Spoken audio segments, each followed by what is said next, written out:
There are some words out there, when you hear them, they make you want to cringe, like the word fungus. Ugh! Oh my goodness, that sounds so terrible. Now, if we hear the word yeast, you're like, all right, not a big deal. Yeast is in bread, not a big deal. I eat bread all the time.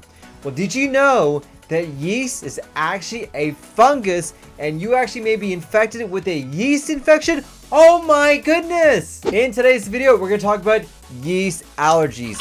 We'll discuss exactly what is a yeast or a fungus. We'll discuss how you treat this. And at the very end of the video, I'm going to give you 5 foods I recommend to avoid if you have a yeast allergy. And if you wait till number 5, you may be surprised at what may be included in that particular food. Guys, let's talk about food. Howdy y'all, Dr. Islam here, aka your poop guru, trying to give you the best tips and tricks so you can live your best life from the top all the way down to the bottom. And in today's video, we're going to discuss all you need to know about yeast and yeast infections. Yeast is a type of fungi, and we see this everywhere, especially in the foods that we eat, like breads or even alcoholic drinks. And since yeast is present in so many foods, a lot of people may not realize that they actually may have an allergy or intolerance to this particular fungus. Now, some of the symptoms can involve nausea, vomiting, diarrhea, maybe even abdominal pain. Typically vague symptoms, which is hard to know if it's actually due to that particular fungus or maybe something else going on. And in very rare cases, can yeast infection lead to what's called anaphylaxis, which is a life-threatening reaction where you can't breathe, have chest discomfort, have hives, and it can be very serious and it even can lead to death. And for these individuals that have a serious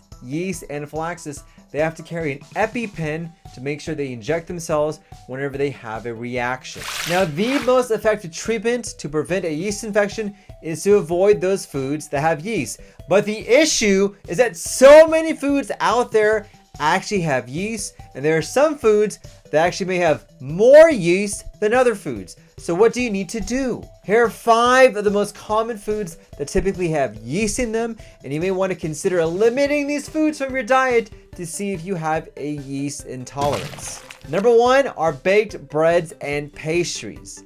Now, yeast is the leveling agent in which allows the dough to rise up and get that nice doughy shape. And yeast is also found in cakes and in alcohol drinks as well. And this is maybe a reason why you're having what's called a gluten allergy. You actually may not be allergic to the gluten itself, but maybe the ingredients like yeast, which could be causing a lot of the gut issues that you're having. Hey, I want to thank you for watching. If you haven't already, don't forget to smash that like button, comment down below. Number 2, cereal. My favorite. I am a huge fan of cereal. My favorite cereal is Chex. I love Chex. But cereal actually has a yeast called malt in it. And this is fermented barley made with yeast. Now, if you look at the ingredients, it may look like something that's called malt syrup or malt extract. That is the malt that is typically found with yeast. Number 3, candy.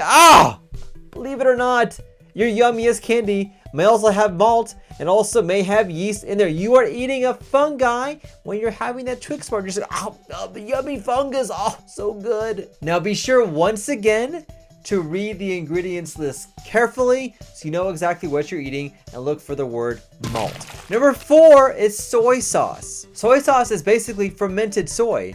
And if you have a yeast allergy, or if you notice your symptoms getting worse, if you have food that has soy sauce in it, that may be a sign you could have a yeast intolerance. Number 5, grapes and berries.